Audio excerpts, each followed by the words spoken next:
Are you worried you're going to hear the words, "I'm so bored" all summer long? Well, I'm Katie from Burnt Pancakes, and I have a secret weapon for you. It's called the I'm So Bored chart. I used it last summer, and within 3 days, my kids completely stopped saying, "I'm so bored." You can get one for yourself in the description below. Let me show you how it works. The chart is broken up into 6 different categories, including clean something, learn something, read something, play something. Each category has 6 different items.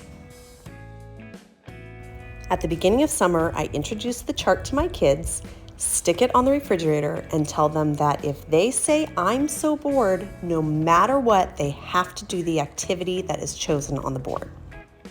You roll the dice to find out what category you're going to be choosing from. Then you roll it a second time to find out which activity they have to do. Some choices can be fun, like playing a game. Others, like cleaning the bathroom, not so fun. After a few rolls of the dice, the novelty of this wears off and they get the point that they might not want to say "I'm so bored." You can get this chart as well as a blank copy by following the link in the description below. Have a great summer and subscribe to my channel for more ideas.